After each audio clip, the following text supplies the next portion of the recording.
Staff and children at Cold Lake Elementary School were all smiles on Friday after some welcome news from the Alberta government. Fraser Snowden has more. I am pleased to announce the replacement of Cold Lake Elementary School. Through tears of joy, the Cold Lake-Bonnyville MLA delivered the message of a new school. The children from K to 3 were overjoyed when they heard. Cold Lake Elementary School's principal could not believe it. I feel very fortunate and very, very lucky because, like we were hoping, like I said, that we were one of them, but we also knew that there are a lot of places in the province that need a new school, and we've been hoping. The school was built in the 1950s and has seen its share of problems over the years. Cold Lake's mayor and council, along with the Northern Lights School Division, have been working towards this goal of a new school for more than 6 years. It's been a long time coming and needed in this community. It's kind of lived its lifespan, and with the population in this community, we really need it. So Cold Lake North will get to celebrate that new elementary school, and all these wonderful kids will have a new place to learn in. So we're thrilled. MLA Genia Leskiw says there were many reasons why Cold Lake Elementary was chosen for a rebuild. It was already overcapacitated, so they ended up moving the grade 4s over to Nelson Heights. It's busting at the seams. There isn't any more room for it to grow. We have portables across the parking lot. Children have to cross the parking lot to come into the school to use the bathroom. That's not safe. Officials hope to have it complete by 2016. In Cold Lake, Fraser Snowden, Newcap News. Well, he's been with the detachment for 4 years, but Staff Sgt Dave Kalist is moving on. Now, he will be heading to Manitoba, where he will be the man in charge in a community near Winnipeg. Now, we caught up with him for his final RCMP monthly interview before he heads east.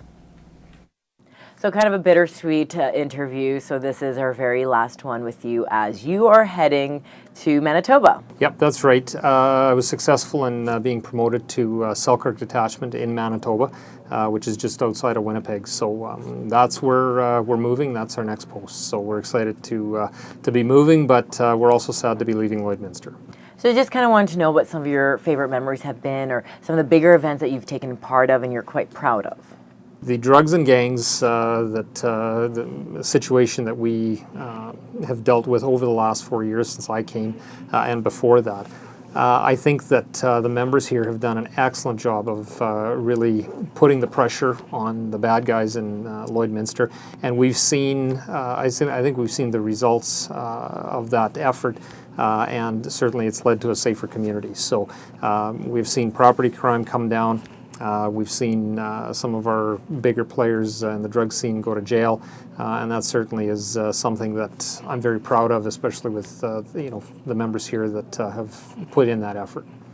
So now you are moving to Selkirk, Manitoba, and for people at home who are wondering, what exactly will your new role be in Manitoba? Well, the job in Selkirk is going to be exactly the same as I'm doing here. I'll be the detachment commander, just at the inspector rank, and it will be much of the same. I'll have a community that I need to get to know. They're going to need to get to know me, and then, as we go through that process and find out what the policing needs are, I'll be the one that I guess determines sort of the direction that the detachment takes as far as enforcement goes, and how we're going to provide policing services to that community. So I'm excited for the new challenge and meeting a whole lot of new people, but at the same time I'm sad to be leaving Lloydminster, and there's a lot of good friends here that we've made, both professionally for myself at work and as a family. All right, it's time now to look back at news events from the past with Retrospect this week from the archives. Now, Brian Hardy brings us back to the torch run for the Alberta Winter Games, and we take a look at reaction to Stephen Harper becoming our newest Prime Minister.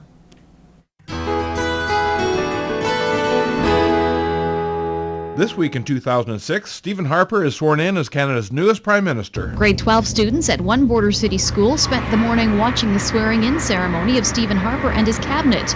Teacher Paul Terrio says there were a few surprises. The lower than expected representation from Alberta vice the higher than expected representation from Quebec, so it's going to be very, very interesting. Most of the students are expecting good things from the new Prime Minister, including investment in post-secondary education. Tuitions are just out of this world, so I'm hoping he invests in our future. If he lowers the costs of tuition and stuff, I mean, I could see younger people voting for him. I sincerely believe that he is going to make a change in the government. Meanwhile, Theriault says Harper's government does face some big challenges and expects we will be back at the polls in less than 2 years. 18 months, I would say, is probably as long as this government's going to live. Stacey Comer, Newcap News. It's February 2010 and the torch relay for the Alberta Winter Games gets underway. Just after 9 a.m. this morning in Cold Lake, in front of an enthusiastic student body, a ceremony was held to kick off the torch relay for the Alberta Winter Games. The Winter Games mascot danced and the crowd cheered as the torch runners were introduced. Led by police escort from St. Dominic's School, each runner carried the torch about 500 meters as it made its way from Cold Lake North to City Centre. My son was lucky enough to be chosen to be one of the torch runners, so we're here to cheer them on and to celebrate the Winter Games. The torch relay to us represents the spirit of the games, the enthusiasm for the games, and connecting kids from the schools to the community event that the Winter Games are. In Cold Lake, Koraleen, Jarvis, Newcap News. Join us next time for a Family Day fiasco in Retrospect, this week from the archive.